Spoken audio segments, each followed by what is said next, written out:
Donc, ce que je vais vous présenter cet après-midi, ça va être à travers l'exemple de l'impact de l'incendie des usines du Lubrizol et Enel Logistique, la place que peut prendre la science dans l'observation ou le suivi de la qualité de l'eau de l'estuaire de la Seine. Alors, tout d'abord, pourquoi suivre la qualité de l'eau? On voit que c'est des questions qui ont un lien fort avec la société et avec différentes parties prenantes de cette société-là, que ce soit nos enfants qui se posent la question de savoir de quoi demain sera fait et du coup de l'importance d'un suivi sur le temps long et du suivi de cette évolution, que ce soit en lien avec des modifications d'usage, des modifications de gestion ou des problématiques comme le changement climatique. Le scientifique, lui, va vouloir suivre la qualité de l'eau pour comprendre, étudier des processus, alimenter des modèles et faire des projections. Les élus, eux, ont plus une vision réglementaire et d'atteinte d'un certain nombre d'objectifs, notamment liés à la directive cadre sur l'eau, par exemple, et voir la conséquence de l'application d'un certain nombre de mesures, les conséquences que ça peut avoir sur la qualité des eaux. Les techniciens vont plutôt vouloir suivre les conséquences sur le milieu d'un aménagement, d'un projet ou d'un événement accidentel comme ça a pu être le cas pour Lubrizol et Enel Logistique. Des questions qui se posent sur les usages et les questions sanitaires, notamment derrière, sur la pêche, sur la baignade, sur ces exemples-là. Et également des questions juste par intérêt pour informer et transférer des informations sur un milieu qui intéresse de plus en plus de monde et qu'on voit qui est en reconquête aujourd'hui d'un point de vue de ses usagers. Alors, la science, qu'est-ce qu'elle peut apporter aux différentes stratégies de suivi qui sont déjà mises en place? Déjà des connaissances et des méthodologies, notamment pour faire évoluer, pour adapter le suivi à long terme existant sur l'estuaire de la Seine, qui existe depuis le milieu des années 50, qui aujourd'hui est géré par l'Agence de l'eau, et notamment qui refont un peu cette stratégie sur l'estuaire pour s'adapter aux nouveaux questionnements, aux nouvelles contraintes. Et du coup, on peut avoir des apports méthodologiques, de réflexion sur cette stratégie-là. Des choses qu'on a faites, qu'on a initiées un peu l'année dernière avec l'Agence de l'eau et qui vont continuer sur les années à venir. On peut aussi avoir des transferts méthodologiques quand on voit les résultats qui ont été présentés, soit ce matin, par exemple, sur le projet Plastic Seine, sur le suivi des microplastiques, ou cet après-midi sur le suivi de la production primaire. On peut imaginer à moyen terme des transferts méthodologiques pour apporter ces nouvelles mesures ou ces nouvelles métriques au suivi long terme de l'estuaire. Les scientifiques aussi, ou les projets scientifiques, permettent de coordonner une meilleure intégration des suivis sur le continuum terre-mer, avec deux exemples de projets qui sont adossés à la zone atelier Seine, qui sont le suivi haute fréquence de Paris à la mer, avec le projet Fresque, qui est un suivi de haute fréquence d'un certain nombre de paramètres et qui monte progressivement en puissance depuis quelques années. Et également un autre projet, qui est le projet biosurveillance, qui est un pilote de suivi de biomarqueurs sur un certain nombre d'espèces, de crustacés et de poissons notamment, qui sont encagés sur le long de l'axe Seine et sur d'autres petits estuaires normands, avec une volonté de transférer ces méthodologies vers la sphère opérationnelle. Et enfin, c'est exhaustif, mais un troisième apport que la science peut apporter au suivi, c'est des innovations ou des campagnes ponctuelles sur des questionnements particuliers, que ce soit via des projets scientifiques avec de l'acquisition de données innovantes ou nouvelles. On l'a vu dans Chopin avec des contaminants qui n'avaient pas encore été suivis, des mises au point méthodologiques comme ça a été présenté dans Farsi. Il y a également des suivis additionnels qui peuvent être mis en place quand il y a des événements particuliers, qui soient naturels. Par exemple, la crue de juin 2016, qui avait été pas mal instrumentée sur le long du continuum Seine. On peut aussi citer des accidents comme l'incendie de la station d'épuration parisienne à Achères ou l'incendie Lubrizol Enel Logistique qui va nous intéresser dans la suite de la présentation. Et dernier point, ce sont des études spécifiques en lien vraiment avec des projets de gestion, que ce soit des projets d'aménagement ou de restauration écologique ou sur des modifications de pratiques de dragage ou de clapage, par exemple, comme on l'a vu tout à l'heure sur Sarthe. Alors du coup, l'exemple que je vais traiter va essayer un petit peu de combiner ces différentes approches et vous montrer à travers un exemple comment est-ce qu'on peut combiner ces différents types de suivi et comment la science peut se placer sur ces questionnements-là. Alors, rappel des faits sur cet accident. Donc, pour ce qui concerne la Seine, le 26 septembre 2019, il y a eu un très fort incendie sur les aires de stockage des usines Lubrizol et Enel Logistique à Rouen, là, avec du coup un dégagement de fumée assez fort, ce qu'on voit sur la photo. Et surtout, pour ce qui va nous intéresser pour la Seine, un rejet d'une partie des eaux d'extinction de l'incendie dans le bassin au bois, qui est contigu à la Seine. Alors, il y a des barrages flottants qui ont été mis en place, il y a un contre-courant qui a été créé pour contenir la pollution au fond du bassin, cette pollution qui a été pompée, et une dépollution du bassin qui a été mise en œuvre. N'empêche qu'il y a pas mal de questions qui se sont posées, de nombreux suivis qui ont été mis en place suite à cet événement. Donc là, je vais traiter des conséquences de cet événement vraiment sur ce qui concerne la Seine. On va juste rester là-dessus. Il y a d'autres thématiques qui pourraient être interrogées, mais c'est pas le cas ici. Alors, dans ce suivi-là, juste pour vous dire qu'il y a une implication relativement forte du GIP Seine-Aval et de la communauté Seine-Aval dans sa globalité, à différents niveaux. Tout d'abord avec des mises en œuvre de campagnes complémentaires qui ont été faites avec les partenaires scientifiques. Donc là, j'ai remis les logos des principaux laboratoires qui ont collaboré à ces campagnes complémentaires, et je les représenterai rapidement dans les résultats, donc je ne m'attarde pas là-dessus à ce moment-là. On a aussi eu un rôle d'expertise auprès des acteurs plutôt opérationnels impliqués, soit directement auprès des exploitants, des services de l'État ou de l'Agence française de la biodiversité, de l'Agence de l'eau ou du port de Rouen qui était également concerné, c'était sur son secteur. On a fait une capitalisation des données acquises avec une base de données qui a permis de compiler toutes les données, ou une grande partie des données qui ont été acquises. Vous le verrez sur la diapo suivante, c'est quelque chose qui était quand même assez important en termes de masse d'informations acquises.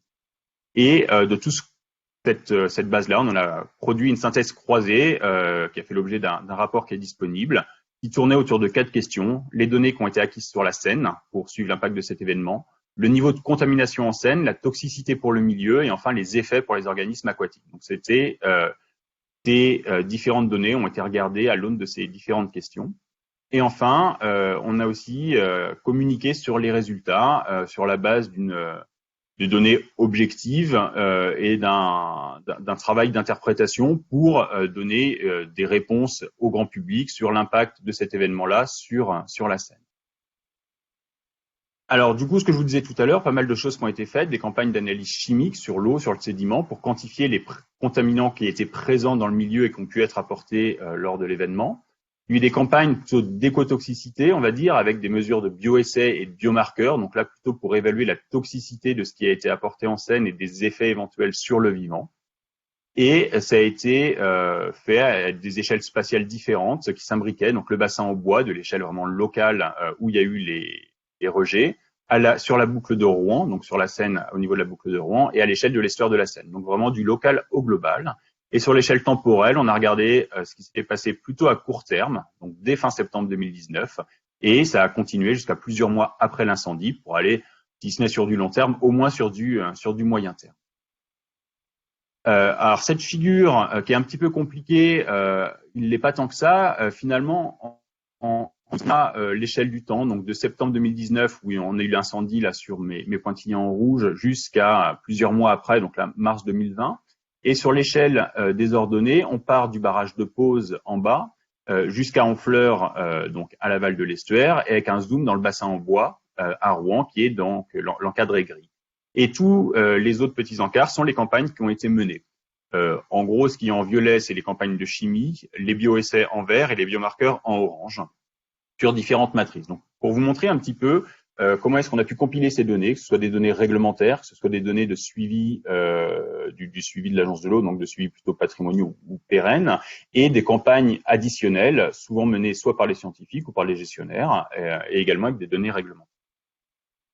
Alors, la première chose qu'on a regardée, c'est localement, dans le bassin au bois, donc que je replace sur cette carte-là. Pour vous situer, on a la Seine qui coule là, donc l'amont étant vers la droite et l'aval à gauche, le bassin en bois, comme je vous le disais, qui était contigu à la Seine, et la zone sinistrée qui était un petit peu derrière le bassin en bois, avec les rejets des eaux d'extraction qui étaient faits dans le fond du bassin et les barrages flottants qui étaient positionnés à la sortie de ce bassin.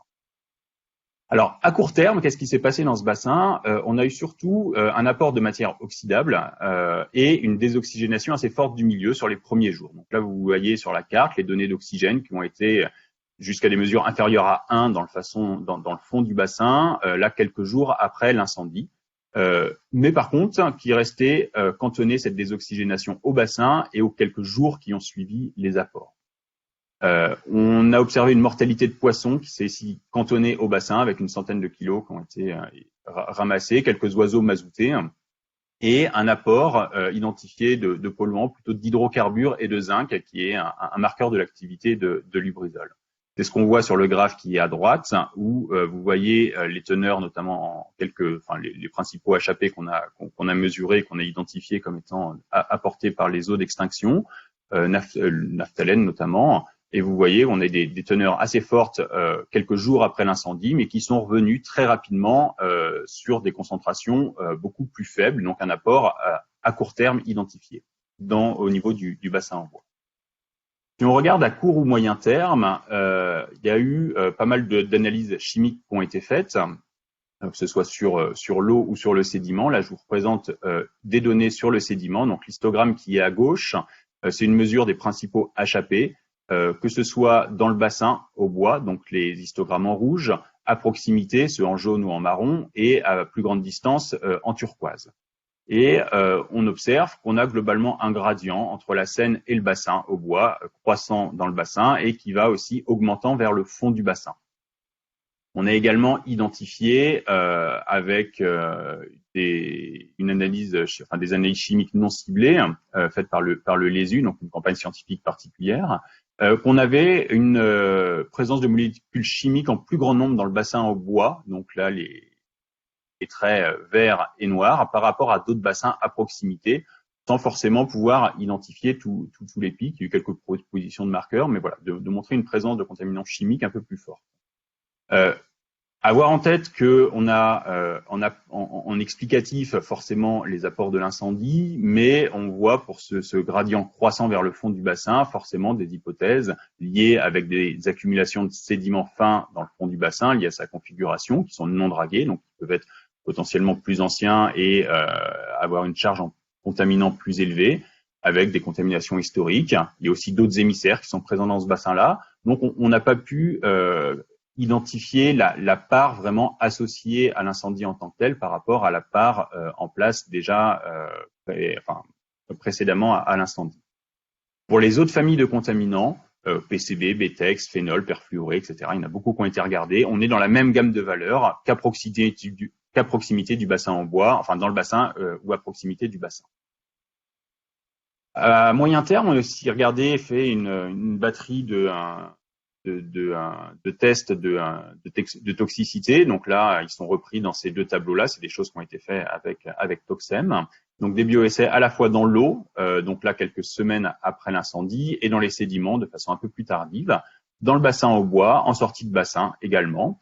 Et du coup, on voit qu'on a une légère toxicité, notamment une génotoxicité qu'on peut observer dans l'eau et dans les sédiments du bassin en bois, avec cette approche multi-bioessai, sans qu'elle soit forcément non plus très marquée, et une toxicité qui est caractérisée comme étant faible pour les sédiments, avec les tests sur l'arbre d'huître, qui sont les tests réglementaires pour qualifier les sédiments de dragage. Par contre, sur ces campagnes-là, on n'a pas de données antérieures pour comparer, donc on est plus sur un état des lieux et un état de fait que sur une comparaison sur la temporelle sur laquelle on peut vraiment dire des choses. Donc là encore, difficile de relier cette toxicité qui a pu être observée à l'événement en tant que tel. Si on dézoome un petit peu, donc on sort du bassin en bois et on va regarder ce qui s'est passé dans la boucle de Rouen. Donc là, je vous ai mis les principaux sites sur lesquels il y a des choses qui ont été faites, que ce soit en amont du bassin en bois ou en aval. Et plusieurs choses là encore qui ont été faites. Donc à court terme, il y a des bioessais là aussi qui ont été menés, donc de regarder la toxicité qui était véhiculée par l'eau à la sortie du bassin au bois et sur un site plus amont qui nous a servi un petit peu de référence, donc des choses qui ont été faites avec l'INERIS. Et on n'a pas observé de toxicité spécifique par ces bioessais en sortie du bassin au bois par rapport à un point plus amont. À noter également que par rapport à la mortalité de poissons je vous ai dit qu'on a observé dans le bassin au bois, c'est quelque chose qui n'a pas été observé en extérieur du bassin, donc en Seine, on n'a pas observé de mortalité particulière suite à l'événement. À court ou moyen terme, dans l'eau, là aussi, pas mal d'analyses chimiques qui ont été faites, avec des concentrations. Alors là, sur la carte, hein, c'est les principaux points qui ont été suivis. Donc, vous voyez, les 2 points plutôt en vert sont les points dans le bassin au bois, et après les points en bleu, c'est des choses en extérieur. Donc, à la fois en Seine et dans d'autres bassins de la boucle de Rouen. Et on a observé alors des concentrations parfois élevées en hydrocarbures et en métaux, donc notamment l'arsenic, le zinc, mais qui sont restés globalement dans la fourchette haute de ce qu'on observe ces dernières années en Seine. C'est ce qu'on a fait figurer sur ces traits orange ou rouge, qui sont nos percentiles rouges pour percentile 90 pour le trait rouge, et la valeur moyenne en orange, des données observées depuis sur les années 2016, 2017, 2018, et les histogrammes, c'est les choses qui ont été mesurées suite à l'incendie en Seine. Et ce qui est entouré en rouge, c'est ce qui est dans le bassin au bois. Donc, vous voyez que sorti du bassin au bois, globalement, on est sur des concentrations plutôt élevées, mais qui restent dans la fourchette de ce qui passe classiquement en Seine. Donc, on n'a pas eu de pulse démesuré, ou on n'a pas observé de pulse très fort de contaminants en Seine suite à l'événement, avec les campagnes qui ont été menées. Dans le sédiment, là encore, on a fait pas mal d'analyses chimiques avec l'agence de l'eau, 2 représentations différentes. Sur mon graphe de gauche, une série de HAP fait quelques semaines après l'incendie, en amont de Rouen, à Rouen et en aval, Rouen étant en rouge. Et vous voyez que ce soit en amont ou en aval, finalement, c'est pas nécessairement Rouen qui ressort le plus, mais c'est bien souvent Ouessel qui est en amont de l'agglomération rouennaise, et a priori pas sous l'influence des rejets liés aux eaux d'extinction de l'incendie. Donc là, ça dénote, on n'a pas vu de pic localisé sur Rouen lié à l'incendie. Et si on regarde de façon temporelle, ça se rejoint un petit peu ce que je vous ai dit tout à l'heure. Donc là, pareil, notre série de HAP, et les valeurs observées à la boue, donc un petit peu en aval de Rouen, depuis 2015 et octobre 2019, donc juste après l'incendie, c'est en rouge. Et donc là, vous voyez, on reste globalement dans la gamme de ce qu'on observe classiquement.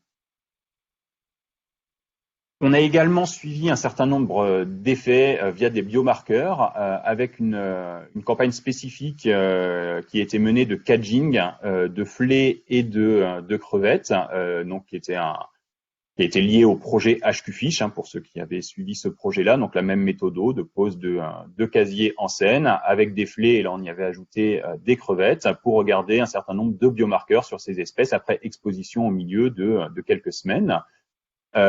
Chez la crevette, on a observé les effets plutôt génotoxiques à un niveau modéré. C'est ce qu'on voit sur ce graphe-là. Donc en rouge, je vous ai entouré la cage qui était posée en aval de Rouen et après l'incendie. Et vous voyez qu'on reste dans la gamme de ce qu'on a pu observer en 2019 aussi à Tancarville, sur les boîtes à moustaches bleues, donc bien en aval, et cette génotoxicité semble plutôt représentative de la Seine que de l'événement en tant que tel, et peut s'expliquer par la contamination chronique de la Seine. Sur le flé, la même manip de cadging, et là, plusieurs biomarqueurs qui ont été suivis. On n'a pas observé d'effet spécifique sur le flé, et là, on avait des éléments d'interprétation un petit peu plus importants, parce qu'on avait déjà fait, cette manip avait déjà été faite les 2 années précédentes, et on reste dans la gamme de ce qui était observé les années précédentes. Juste à noter des choses qui ont été observées sur le métabolisme des stérols chez le flé, avec une hypothèse d'une exposition à des produits polyfluoroalkylés qui peuvent être utilisés dans les mousses anti-feu. Mais à ce stade, ça reste de l'hypothèse. Donc, si on fait un bilan de toutes ces données-là, et de réponse à la question de l'impact du rejet des eaux d'extinction de l'incendie Lubrizol Enel Logistique dans le milieu aquatique, on a observé dans le bassin au bois une mortalité piscicole liée à une désoxygénation du milieu. On a également observé, toujours dans le bassin au bois, une pollution essentiellement en hydrocarbures, observable dans les eaux et dans les sédiments, et sans forcément pouvoir quantifier la part attribuable à l'incendie, eu égard à une contamination historique possible dans ce bassin-là. Et en Seine, à l'extérieur du bassin au bois, on n'a pas observé de pollution significative, spécifiquement reliées à l'hypothèse, à l'événement, pardon. Donc plusieurs hypothèses, soit finalement le plus de contaminants a pas été très fort et n'a pas été vu, sûrement dilué aussi par la Seine et par son débit et par sa contamination chronique. Donc voilà, il y a un petit peu tous ces éléments qui viennent se combiner. En tout cas, cette compilation de données et d'informations permet d'avoir quand même un ensemble assez cohérent de données avec une bonne couverture spatio-temporelle et des suivis au-delà de ce qui était demandé réglementairement, avec une bonne coopération de la sphère des différents acteurs, que ce soit scientifiques, gestionnaires ou exploitants des industries en question. On a pu faire des données, enfin des mesures de bioessais, de biomarqueurs, donc ce qui a permis aussi d'aller chercher une toxicité éventuelle et son impact sur le biote, plutôt qu'aller chercher les polluants en tant que tels, ne sachant pas nécessairement ce qui avait été rejeté.